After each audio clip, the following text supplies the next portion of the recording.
Hi guys, today I am giving the information about career after graduation। बहुत सारे guardians और student का request था कि आप थोड़ा प्लीज़ बताएं ग्रेजुएशन के बाद कैरियर क्या है, जिससे हम अपने बच्चे को या स्टूडेंट खुद में ये कह रहे थे कि मैं फर्स्ट ईयर सेकेंड ईयर में डिसाइड कर लूँ मुझे कहाँ जाना है, कैसे पढ़ाई करना है। ठीक है, तो इसके बारे में सब कुछ बताऊंगा, कैसे कैसे आप पढ़ाई कर सकते हैं, किस एग्जाम में क्या क्या पैटर्न हैं, किस तरह के क्वेश्चन आती है। ठीक है, तो प्लीज़ आप लोग स्टार्टिंग टू एंडिंग वीडियोस को देखेंगे। तो कैरियर आफ्टर ग्रेजुएशन आप देख रहे हैं, एक कैरियर आफ्टर ग्रेजुएशन जो आपके पास है वही एक होता है बैंकिंग कैरियर। बैंक पीओ आप जानते हैं जॉब है, क्लर्क का भी जॉब ग्रेजुएशन के बाद ही आती है। एसएससी सीजीएल आती है ग्रेजुएशन के बाद आती है। यूपीएससी का एग्ज़ाम होता है जो आईएएस आईपीएस ये सब अलग अलग एग्जाम लोग क्रैक करते हैं। और ये प्रोफेशनल कोर्सेज आ गया है, एमबीए जो कैट एग्जाम आप जानते हैं, और एमसीए उस बच्चे के लिए है, ये निमसेट हैं और वो बच्चे दे सकते हैं जो बीसीए किए हों या फिर साइंस बैकग्राउंड से ऑनर्स किए हों, जब मैथ फिजिक्स ऑनर्स किए हों। इन तीन बैंकिंग, एसएससी और यूपीएससी में जो एग्ज़ाम क्रैक करते हैं बच्चे तो जॉब करने के लिए जाते हैं, और एमबीए एमसीए जो कैट एग्जाम या निमसेट क्रैक करते हैं तो पढ़ाई करने के जाते हैं। दोनों में डिफरेंस है, समझिएगा, ये जॉब करने के लिए, पढ़ाई करने के लिए। बट यहाँ पे जो स्टडी हम लोग करते हैं उससे ये मुझे मालूम होता है कि 2 इयर्स और 3 इयर्स का जो कोर्सेज करते हैं, जो कोर्सेज करने के बाद जॉब मेरा इतना का पैकेज मिल जाएगा या जॉब मेरा श्योर है, इसके लिए हम लोग क्या करते हैं, इस कोर्सेज में एडमिशन लेते हैं। ओके, तो पहले हम एक एक कोर्सेज के बारे में बताते हैं। फर्स्ट बैंकिंग कोर्सेज में, बैंकिंग में अलग अलग स्टेट बैंक ऑफ इंडिया अपनी वैकेंसी लेके आती है, आईबीपीएस लेके जाती है। आईबीपीएस में रीजनल रूरल बैंक आरआरबी जिसे कहते हैं, उनका ग्रामीण बैंक भी हिंदी में बोलते हैं हम लोग, उनकी अपनी अलग वैकेंसी आती है। एक कंबाइंड वैकेंसी आती है जो नेशनलाइज बैंक है, PNB, UCO bank, bank of Baroda तो बहुत कम वैकेंसी लेके आती है। उसके अलावा आपके पास जैसे आप ले आए इंडियन बैंक, ये अलग अलग बैंक आपके पास आ गया, उनका जो होता है आईबीपीएस से होती है। इसके अलावा बैंक ऑफ बड़ौदा और अदर गवर्नमेंट बैंक है, अलग से भी अपना एक वैकेंसी पीओ के लिए लेके आती है, जहाँ पे अप्रॉक्स 1 ईयर कहें, ऐसे 9 मंथ ही होती है, जहाँ पे पीजीडीबीएफ कोर्स करना होता है। PGDBF course, post diploma of banking finance, ये कोर्सेज मणिपाल यूनिवर्सिटी के माध्यम से चलाती है और दूसरे माध्यम से।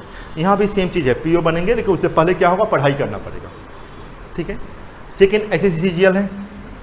सीजीएल में आप जानते हैं जितने गवर्नमेंट ऑफ इंडिया का सीनियर क्लर्क के पोस्ट होते हैं वो एसएससी सीजीएल के अकॉर्डिंगली होती है। वही स्टूडेंट्स 4 to 5 ईयर्स में प्रमोशन होकर ऑफिसर भी बन जाते हैं। तो और जो क्लास 1 ऑफिसर हैं उनका एग्जाम होता है यूपीएससी, जिसमें आप लोग जानते होंगे IAS IPS, income tax commissioner, railway में सबसे बड़ा ऑफिसर, पोस्ट ऑफिस में सबसे बड़ा ऑफिसर, इन सब का जो होता है वो यूपीएससी से ही होती है, जो फर्स्ट क्लास ऑफिसर के लिए एग्जाम होती है। एमबीए एग्जाम्स 2 इयर्स की कोर्सेज होती है जो कैट एग्जाम्स, उसके अलावा मैट सीमेट एग्जाम है। पर्टिकुलर आईएम्स में इंडियन इंस्टीट्यूट ऑफ मैनेजमेंट, इसमें एडमिशन लेने के लिए कैट का एग्जाम देना होता है। एमसीए केवल उस स्टूडेंट्स के लिए होती है जो बीसीए किए हुए हों या मैथ ऑनर्स हो, फिजिक्स ऑनर्स हो, उस बच्चे एमसीए देते हैं। इसमें एनआईटी आपने नाम सुना होगा, निमसेट, एनआईटी सूरत कल नाम सुने होंगे, एनआईटी त्रिची नाम सुने होंगे, एनआईटी दुर्गापुर नाम सुने होंगे। ये सब अलग अलग कॉलेजेज हैं जो निमसेट्स की कोर्सेज कराती है। 3 इयर्स की कोर्सेज होती है एमसीए कोर्सेज। सॉफ्टवेयर इंजीनियर्स लोग बनते हैं इसे कोर्स करने के बाद। ऐसे लड़के लड़कियाँ जो भी स्टूडेंट्स हैं बीटेक इंडिया का बेस्ट कॉलेज से करना चाहते हैं, सीएस में, वेरी सीएस मत कंप्यूटर साइंस में, अगर उनका नहीं हो पाता है तो बच्चे फिर 3 इयर्स के कोर्सेज करते सकते हैं एनआईटी से, और वहाँ जो मिलता है एमसीए की degree, master of computer application. ये अलग अलग कोर्सेज समझ गए। तो ये सभी स्टूडेंट फॉर्म फिलअप कर सकते हैं। ये बैंक एसएससी का फॉर्म, यूपीएससी का फॉर्म तब फिलअप कर सकते हैं आप जब ग्रेजुएशन कर लेंगे। एमबीए एमसीए का फॉर्म तब फिलअप कर सकते हैं जब आप फाइनल ईयर में पढ़ रहे हो, तभी भी फिलअप कर सकते हैं फॉर्म को। मतलब कैट का एग्जाम बहुत सारा, अभी हमारे यहाँ भी बहुत सारे बच्चे कैट क्रैक कर, इस साल भी क्रैक किए हैं, लास्ट ईयर भी क्रैक किए थे 2020 में, उससे पहले भी क्रैक किए हैं। इस साल भी ऐसे स्टूडेंट्स क्रैक किए हैं जो IIM अमृतसर अलग अलग कॉलेज में पढ़ रहे हैं। वो स्टूडेंट्स फाइनल ईयर में पढ़ रहे थे तभी अपीयर हुए, एग्जाम को क्रैक किए, इधर फाइनल ईयर पास आउट किए और कॉलेज में क्या हुआ, एडमिशन हो गया, अभी कॉलेज में IIM में पढ़ रहे हैं, तो उसे बोलते हैं अपियरिंग कैंडिडेट, जो फाइनल ईयर में पढ़ते होते हैं और फॉर्म भी फिलअप करते हैं। बहुत सारे NIT में, NIMSET में भी इसी तरह से होती है। बैंक, SSC, UPSC एग्जाम में आप ग्रेजुएशन कर लेंगे तभी आप कर सकते हैं। जनरली इन सब एग्जाम के लिए आपके हैंड में 1 साल की तैयारी कम से कम हैंड में होना चाहिए, 1 ईयर, एटलीस्ट 1 ईयर। फिर बच्चे का अपना अपना लेवल्स होता है, उसे कैसा स्टडिंग किए हो इसके अकॉर्डिंगली, ठीक है। तो आप अलग एग्जाम समझ गए, bank, SSC, UPSC, MBA, MCA, ये अलग अलग एग्जाम्स के बारे में बताएं। कॉमन सिलेबस बताएं, क्या क्या एडिशनल पढ़ना है, कैसे बच्चों को पढ़ाई शुरू करना है, इसके बारे में हम बताएंगे, ठीक है। सेकंड पॉइंट, हम लोग सिलेबस पे आते हैं, क्या क्या पढ़ना है। फर्स्ट है क्वांटिटेटिव एप्टीट्यूड, सेकेंड है लॉजिकल रीजनिंग, जिसे LR भी लोग बोलते हैं, इंग्लिश, कैट में उसे वर्बल एबिलिटी भी बोलते हैं। फोर्थ पार्ट है जनरल अवेयरनेस। क्वांटिटेटिव एप्टीट्यूड्स में अलग अलग ब्रांच हैं। अर्थमेटिक कॉमन होता है, सभी जगह पढ़ना होता है। जैसे बैंक PO एग्जाम में आप जानते हैं PT और मेंस 2 एग्जाम होता है। PT थोड़ा आसान होता है, मेंस में बहुत टफर क्वेश्चन होता है, particular state bank of India PO में। कुछ लोग तो ये बताते हैं कि SBI PO के मेंस में जो क्वेश्चन आती है वो कैट की क्वेश्चन आती है। तो आपके पास अर्थमेटिक एक सेक्शन है जो सभी एग्जाम में पढ़ना है। UPSC IAS के एग्जाम में भी अर्थमेटिक आती है, बट IAS में जो क्वेश्चन का लेवल है वो सेम पैटर्न जो कैट का है। IAS में 2 ध्यान रखेंगे, UPSC में CSET पेपर 1, पेपर 2 होती है। पेपर 1 GS होती है और पेपर 2 जो होता है वो क्वांट, रीजनिंग और इंग्लिश होती है। जनरली क्वांट और रीजनिंग ही होती है, जिसे क्वांटिटेटिव को मैंने कहा मैथ बोलते हैं हम लोग। तो IAS एग्जाम में जो क्वेश्चन आती है वो कैट लेवल की क्वेश्चन आती है, या क्वांट जो पढ़ना होता है उसे टफेस्ट क्वेश्चन जो आती है वो कैट एग्जाम में आती है। ध्यान कर रखेंगे, toughest question same question UPSC exam में भी आती है। उससे थोड़ा आसान क्वेश्चन जो आता है बैंक PO SSCGL में आती है, ठीक है। नेक्स्ट, इसी में अर्थमेटिक के बाद, अर्थमेटिक सभी लोगों को पढ़ना है। इसके साथ मेंसुरेशन है, जो SSC CGL में काफ़ी क्वेश्चन आती है। MBA को सब कुछ पढ़ना है। इसके साथ साथ फिर ज्योमेट्री, ट्रिग्नोमेट्री, ये सभी जो टॉपिक्स हैं वो SSC का एग्जाम जो देगा स्टूडेंट्स उनको ये पढ़ना है। बैंक MBA वाले को, कैट वाले को सभी पढ़ना, बट कैट में टफर क्वेश्चन आते हैं। मैं बार बार रिपीट कर रहा हूँ, कैट में जो क्वेश्चन का लेवल होता है थोड़ा टफर हो जाता है। बेसिक से आपको टफेस्ट क्वेश्चन तक पढ़ना होगा कैट के लिए, कॉन्सेप्चुअल क्वेश्चन में ध्यान देना होगा। बैंक PO वाले को अभी तक जो सिलेबस है उसमें पढ़ने की कोई जरूरत नहीं, इस टाइप का क्वेश्चन नहीं आती। ज्योमेट्री, ट्रिग्नोमेट्री, मेंसुरेशन से भी नहीं के बराबर आती है, 1 से 2 क्वेश्चन आती है, बट अर्थमेटिक अच्छी होनी चाहिए। अर्थमेटिक यहीं पे इसी में हम लोग DI भी ले लेते हैं, data interpretation, DS। Bank exam में काफ़ी आता है, MBA एग्जाम में काफ़ी आती है DI DS से क्वेश्चन। SSC एग्जाम में नहीं के बराबर आती है क्वेश्चन, ठीक है। तो देखिए अलग सब पैटर्न सेम है। उसके अलावा +2 मैथ भी होती है। +2 मैथ में जैसे टॉपिक आपने नाम सुना होगा, permutation and combination and probability, सभी एग्जाम में UPSC में पढ़ना है, काफ़ी आती है UPSC में क्वेश्चन, कैट में भी आती है, बैंक PO के मेंस में भी आती है। तो सभी एग्जाम में +2 मैथ में permutation and combination and probability, but log, function, ये सब टॉपिक लॉग UPSC में भी आती है, कैट एग्जाम में भी आती है। लॉग है, फंक्शंस हैं, ठीक है, इनइक्वलिटी है, इस तरह टॉपिक जो है आपके पास कैट एग्जाम के लिए काफ़ी ज़रूरत है टॉपिक को। Anyone wants to crack the examination, he must have knowledge about of the topic also। तो उसे आप जो +2 मैथ कहते हैं, पर्टिकुलर बहुत सारी क्वेश्चन तो IT लेवल की पूछी जाती है। तो समझ गए क्या क्या पढ़ना है। स्टूडेंट्स को हमेशा 0 से स्टार्ट करना चाहिए, टफर क्वेश्चन तक पढ़ना चाहिए। टफर क्वेश्चन से पढ़ने से क्या होता है, आप आसानी से किसी भी एग्जाम को क्रैक कर लेते हैं। बच्चों को ये 11th 12th में आज बहुत सारी बुक्स इंडिया में आती हैं, हमारे इंस्टीट्यूट की भी बुक्स हैं, और इंडिया में ऐसे बुक्स पढ़ें जो जिनके कवर पेज पर लिखा हुआ हो। बैंकिंग के लिए भी है, SSC के लिए भी है, अलग अलग एग्जाम्स के लिए बहुत सारी पब्लिकेशन का देखेंगे आती है। जो लास्ट 20 ईयर, लास्ट 30 ईयर से, हम राइटर का नाम तो नहीं बता सकते हैं आपको, लेकिन लास्ट 20 ईयर 30 ईयर से उनकी बुक्स मार्केट में काफ़ी अच्छी बुक्स मानी जाती है। तो आप उन्हें देखेंगे ना, सभी एग्जाम वहाँ लिखा होता है, quantitative aptitude for all of the exam लिखा, उसमें एग्जाम का नाम लिखा हुआ। सेकेंड आपको जो पढ़ना है लॉजिकल रीजनिंग है। लॉजिकल रीजनिंग में आप लोग जानते होंगे जिसे LR भी बोलते हैं हम लोग, ठीक है। ये सबसे ज़्यादा आप सबसे ज़्यादा क्वेश्चन कर दें, टफेस्ट क्वेश्चन जो आती है वो बैंक PO एग्जाम में आती है। बैंक PO का PT और मेंस क्वेश्चन देखेंगे ना, PT में तो बहुत आसान होता है, but mains particular SBI PO का PT और मेंस का क्वेश्चन देखिए काफ़ी टफर होता है क्वेश्चन, ज़्यादा मार्किंग भी काफ़ी ज़्यादा होता है। एसएससी में बहुत easy, it is the one of the easiest question होता है। एमबीए बैंक पीओ के अगर पैटर्न को कोई व्यक्ति फॉलो करता है, पीटी और मेंस के क्वेश्चन को बना लेता है, they will no problem to solve the question of the MBA exams. ठीक है, एमबीए एग्जाम में जितने क्वेश्चन आती है ना, लगभग बैंकिंग के ही पैटर्न पे आती है। पर्टिकुलर कैट में कुछ पजल जो आती है वो डिफरेंट पजल आती है उनके कंपेयर में, बैंक पीओ कंपेयर। लेकिन आसानी से आप अगर बैंक पीओ के पजल बनाना जानते हैं तो वहाँ पे 40-60% क्वेश्चन बना सकते हैं। 40% के एडिशनल के लिए पढ़ना पड़ेगा। थर्ड जो आपके पास है इंग्लिश। इंग्लिश में भी आपके पास, मैंने कहा था वर्बल एबिलिटी बोलते हैं कैट एग्जाम्स में। इसमें आपके पास बैंक पीओ का, पीटी और मेंस का जो क्वेश्चन दोनों मिला दें तो लगभग एमबीए कवर कर लेता है, लगभग एमबीए का। आप तो सुनते भी होंगे स्टेट बैंक ऑफ इंडिया का पीओ का जो मेंस का क्वेश्चन होता है वो सेम पैटर्न जो होती है। लोग कहते हैं कि बहुत सारी क्वेश्चन कॉमन जो होती है वो कैट का क्वेश्चन होती है, मतलब कैट एग्जाम में जो पहले आया हो वही क्वेश्चन आती है। तो आप बैंक पीओ के पैटर्न मेंस को फॉलो करें, पीटी और मेंस जो मेंस को फॉलो करें, और जो पर्टिकुलर कैट का एग्जाम है फिर एडिशनल प्रैक्टिस करना हो। हमारे इंस्टीट्यूट में मटेरियल्स हैं, उसके अकॉर्डिंगली आप प्रैक्टिस कर सकते हैं तो आसानी से क्रैक कर सकते हैं। ग्रामर की अच्छी नॉलेज होना चाहिए, वर्ड पावर भी आपकी अच्छी स्टॉक्स होना चाहिए। थर्ड, उसके अलावा आपकी रीडिंग कॉम्प्रिहेंशन अच्छी होनी है। उसके लिए न्यूज़पेपर पढ़ने का आदत डालें, 11th-12th से थोड़ी आदत डालें इंग्लिश पढ़ने का। ठीक है, अच्छे ग्रामर के ऑथर के बुक्स को आप पढ़ लें। पेपर, न्यूज़पेपर तो पढ़ने का आदत डालें, एडिटोरियल हमेशा पढ़ने का डालें। ठीक है, जिससे आरसी आपके अंडरस्टैंडिंग डेवलप हो। राइटिंग थोड़ा लिखने की आदत डालें तो आसानी से एग्जाम को क्रैक कर सकते हैं। ठीक है, एसएससी में बहुत आसान क्वेश्चन आती है। ऐसे सीजीएल में, नीचे का एग्जाम के मैं बात ही नहीं कर रहा हूँ, सीजीएल में बहुत one of the easiest question आती है सीजीएल में। तो आसान से, इसीलिए आप देखेंगे जब भी किसी भी एग्जाम में क्वेश्चंस ईजियर होता है, आसान होता है, तो हमेशा कट ऑफ बहुत ज़्यादा होता है। क्वेश्चन अगर टफर होता है तो कट ऑफ नीचे होती है। ठीक है, तो ऐसे एग्जाम में देखें कट ऑफ भी ज़्यादा होता है। ठीक है, फोर्थ तो आपके पास है जनरल अवेयरनेस। ठीक है, जनरल अवेयरनेस में आपने ये लास्ट पॉइंट है जनरल अवेयरनेस। देखिए ये 4 पढ़ना है, quantitative, logical reasoning, English, general awareness. एक एक एग्जाम के बारे में बता रहे हैं। जैसे बैंकिंग एग्जाम देंगे उसके मेंस में आती है, उससे करंट अफेयर्स बेस्ड क्वेश्चन आती है।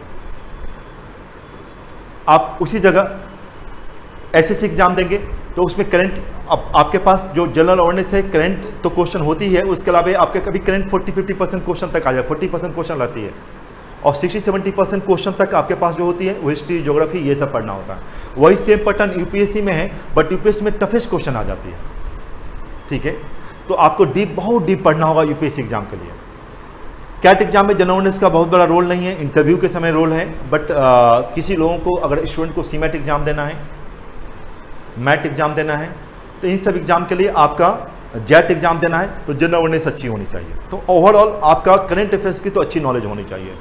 तो आप कोई भी एक पर्सन, कोई स्टूडेंट चाहता है कि एक दिन में इसे इंप्रूव करें, वो संभव नहीं है। इसके लिए 1 साल कम से कम पीरियड चाहिए इसको इंप्रूव करने के लिए।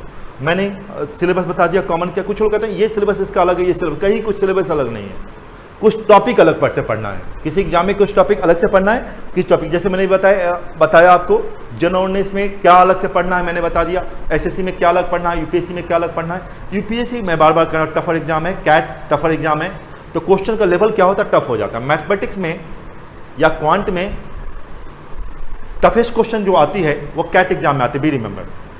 और आपके पास हम याद रखना है कि टफेस्ट क्वेश्चन जो कैट में आती है और टफेस्ट क्वेश्चन आती है क्वांट में।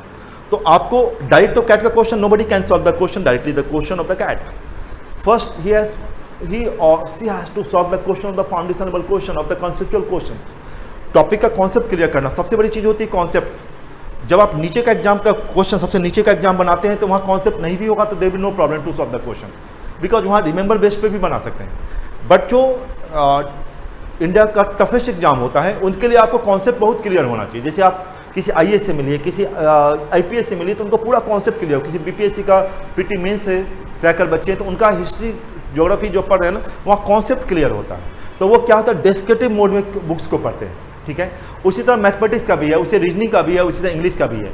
तो कैट एग्जाम में आपको क्या पढ़ना है मैंने बताया है, किस तरह से आपको पढ़ना है। बैंक पीओ में किस तरह पढ़ना है ये आपको मैंने बताया। इंग्लिश कहाँ इंपॉर्टेंट है, जनरल अवेयरनेस है, मैंने कैसे इंप्रूव कर सकते हैं इसके बारे में बताएं। हर एक पेरेंट्स को अपने बच्चों को इस तरफ फोकस करना है। पार्ट 1 पार्ट 2 में आज हम लोग भी प्रोफेसर एकेडमी ऑनलाइन मोड में प्रोवाइड करते, 200-400 में कोर्स प्रोवाइड करते, 200 to 400 में।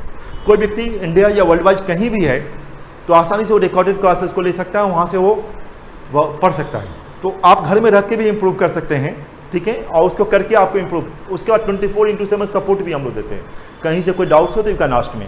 तो बहुत रिक्वेस्ट था पेरेंट्स का कि कैसे आप बच्चे को हम डेवलप करें, कैसे पहचाने बच्चों को क्या क्वालिटी कर सकते हैं। ये पार्ट 1 में ही बच्चों को सोच लेना है कहाँ मुझे जाना है, पार्ट 1 पार्ट 2 में ही, और उसके अकॉर्डिंगली वो तैयारी कर सकते हैं। FAQs मतलब समझते frequently asked question, when should we start to prepare for competitive exams, ठीक है, कब हमको तैयारी शुरू कर देना चाहिए एग्जाम्स का, ठीक है, अलग अलग लोगों का है।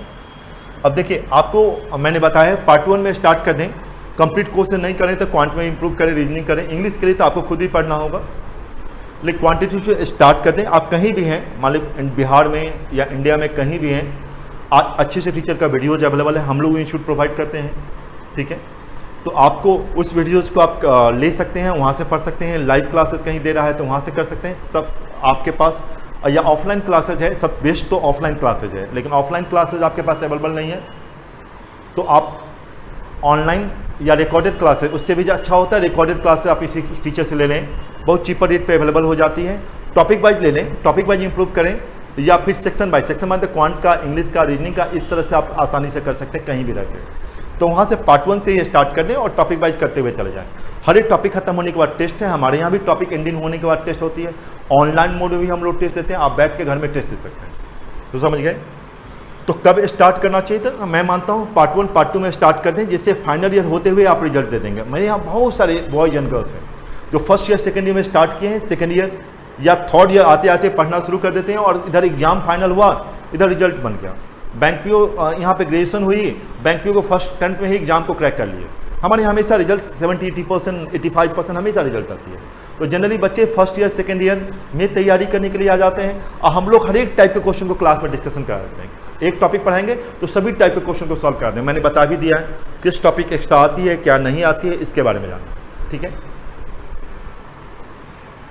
सेकेंड क्वेश्चन बच्चे के मन में होता है, व्हिच एग्जाम इज टफ और ईजियर। देखिए कोई भी एग्जाम टफ और ईजियर तो होता नहीं है। आप कितने अच्छे ढंग से पढ़ते हैं, कितना इंटरेस्ट लेके पढ़ते हैं, कितने टॉपिक का कॉन्सेप्ट क्लियर करते हैं, थोड़ा क्वेश्चन कितने टफर बनाते हैं। इंटरेस्ट आ गया तो क्वेश्चन आपको बहुत आसानी से सॉल्व होने लगेगा, नहीं इंटरेस्ट आएगा तो सॉल्व नहीं होगा। तो टफर और ईजियर नहीं होता, कितना आप मेहनत करते हैं, कितने फोकस होते हैं, कितने समझ के पढ़ते हैं टॉपिक्स को। जो ऐसे CGLs बहुत सारे स्टूडेंट्स हैं जो ऐसे CGLs क्रैक किए, कुछ दिन के बाद UPSC भी क्रैक कर लेते हैं। मीन्स इसका मतलब यह बच्चा स्टूडेंट का था, उसकी नॉलेज लेवल काफ़ी अच्छी थी, उन्होंने ऐसे CGL पहले क्रैक किया, उसके बाद UPSC क्रैक किया। बहुत सारे कैट क्रैकर ऐसे स्टूडेंट मिलेंगे, कैट भी क्रैक कर लिए, state bank of India PO भी बन गए, ठीक है।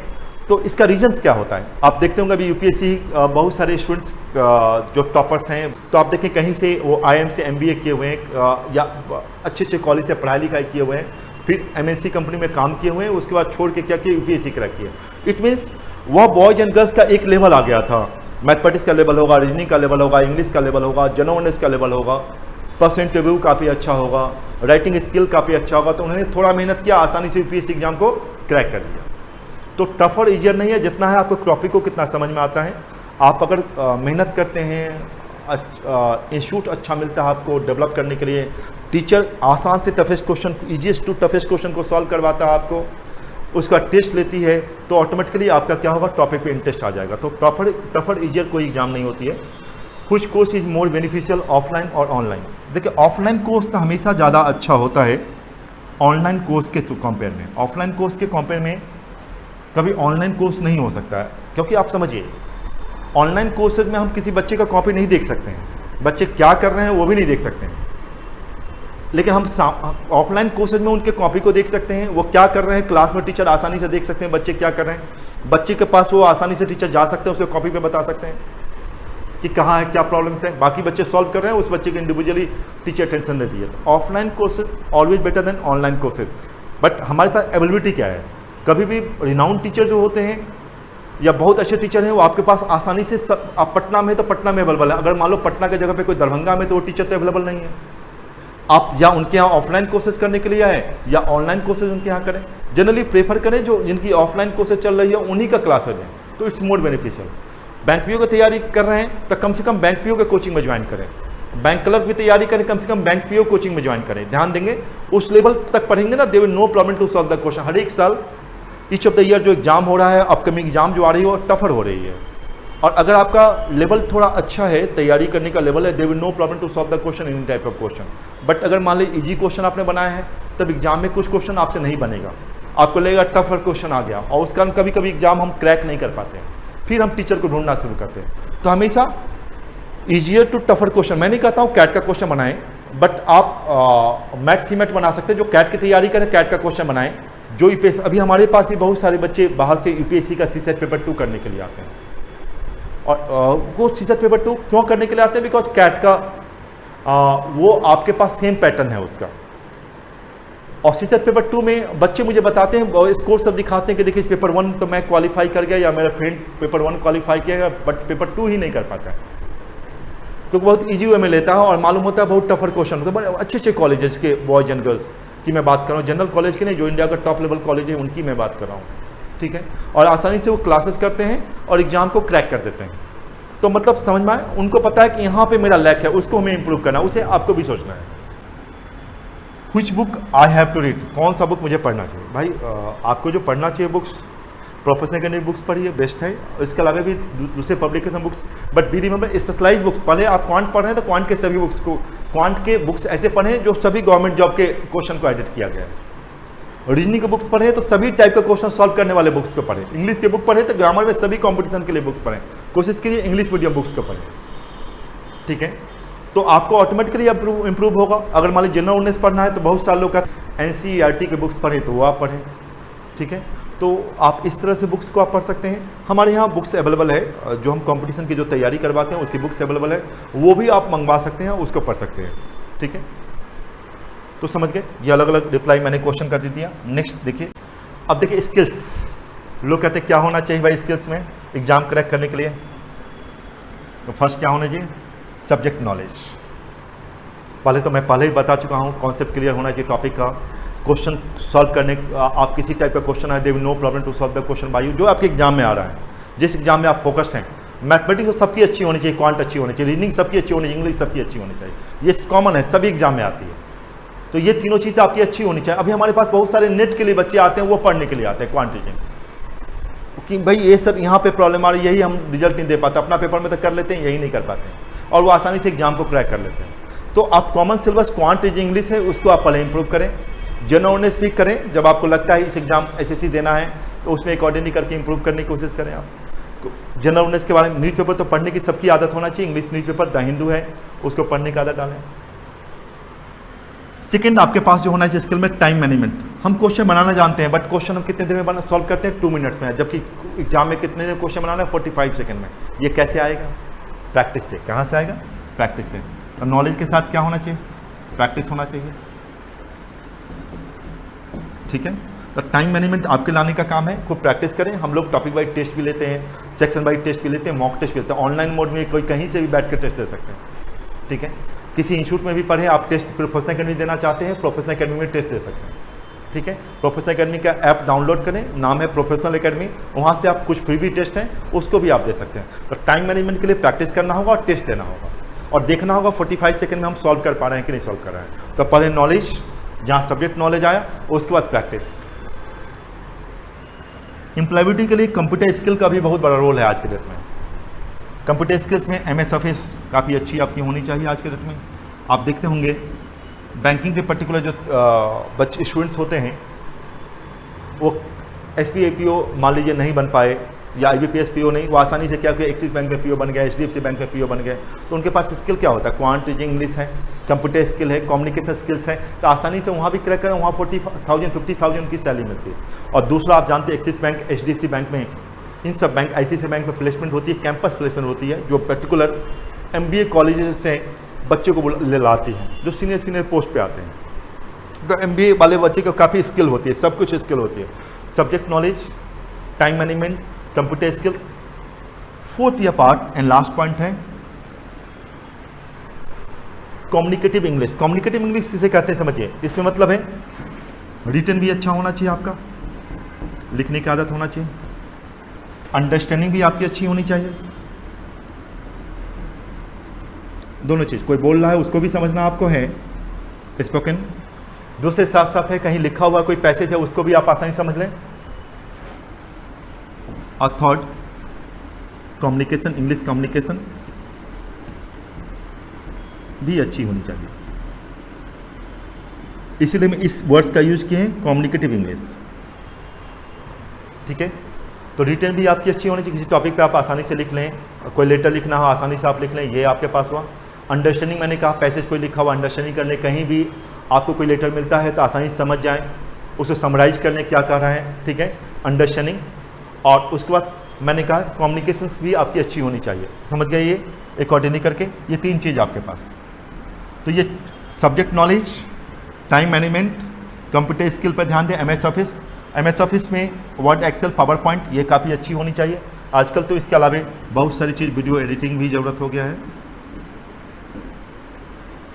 सोशल साइट्स के बारे में आपको भी आइडियाज़ होना चाहिए, कैसे पोस्ट करते हैं सोशल साइट्स, ये सब हो गया। एम्प्लॉयबिलिटी के लिए मैं बात कर रहा हूँ, इसके स्किल्स की ज़रूरत है, तो आसानी से इस तरह डेवलप कर सकते हैं। ठीक है, और 4 पॉइंट मैंने बताया, सभी लोग डेवलप करेंगे तो आपको आसानी से 25, 30,000, 40,000, 50,000 आफ्टर ग्रेजुएशन आपको आसानी से जॉब मिल सकता है, पर्टिकुलर बैंकिंग सेक्टर में। थोड़ी सेल्स स्किल्स तो आपके पास होना चाहिए जिसे रेवेन्यू हम जनरेट कर पाए। ठीक है, देखिए प्रोफेसर अकेडमी की बुक्स हैं जो आप घर बैठे भी मंगा सकते हैं। ये बुक्स देखिए, जैसे क्वांटिटेटिव, इंडिया का बेस्ट आप जाएंगे ना, जो बेस्ट ऑथर सबकी बुक्स आती है, जो सबसे ज़्यादा भारत में सेलिंग बुक्स है, एवरग्रीन बुक्स है, हमेशा सेलिंग होती है। उसमें देखिए ये बुक्स जो मैंने लिखा है ना, वो सभी एग्जाम के लिए, देखिए बैंक पीओ के लिए भी है, CSAT पेपर 2, ऐसे CGL के लिए भी है, निमसेट में भी MCA वाले बच्चे भी पढ़ सकते हैं उसको, क्वांटिटेटिव को।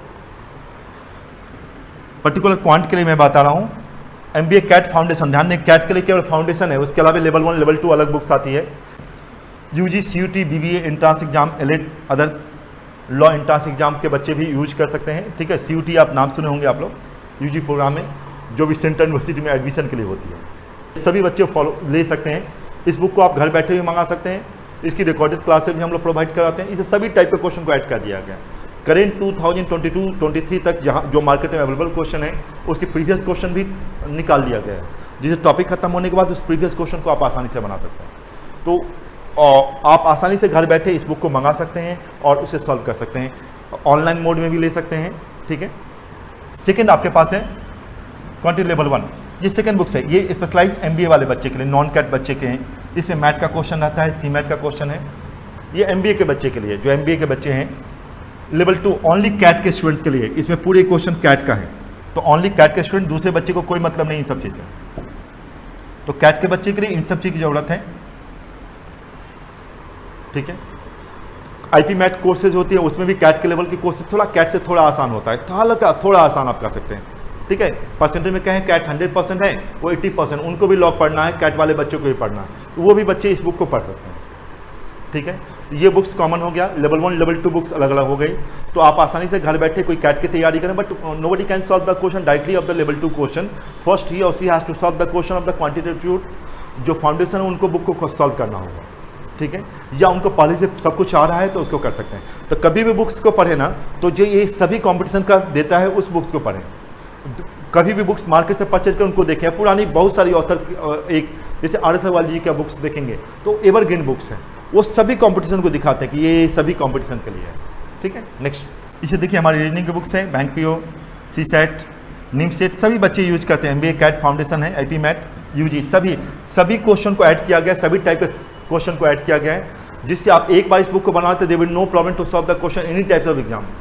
कोई भी टाइप का एग्जाम देना है, they will no problem to solve the question.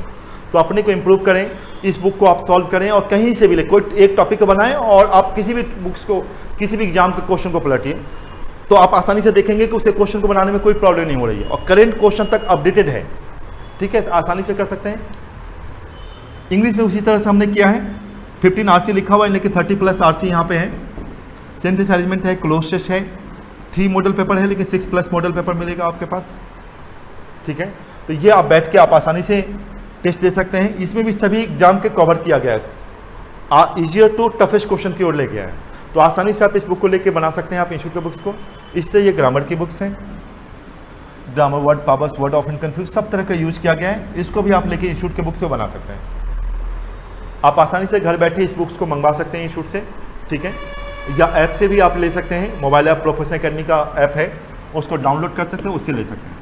हम लोग का पर्पस रहता है कि एक बार इंस्टीट्यूट में कोई बच्चे क्लासेस करें तो they will no problem to solve the question, any type of question. जिस एग्जाम की तैयारी कर रहा है उसके एग्जाम के क्वेश्चन तो बने, अगर पैटर्न थोड़ा चेंज भी हो तो they will no problem to solve the question by him और हर। ओके, तो मैंने आपको सिलेबस भी बताया, क्या पढ़ना है, क्या क्या आपको इंप्रूव करें, एम्प्लॉयबिलिटी के लिए क्या चाहिए, कौन कौन सा पेपर एग्जाम में आती है ये भी आपको मैंने बताया, किस तरह से आपको पढ़ना चाहिए वो भी मैंने बताया। ठीक है, मुझे लगता है आप लोग वीडियो अच्छा लगा होगा। Okay, thank you.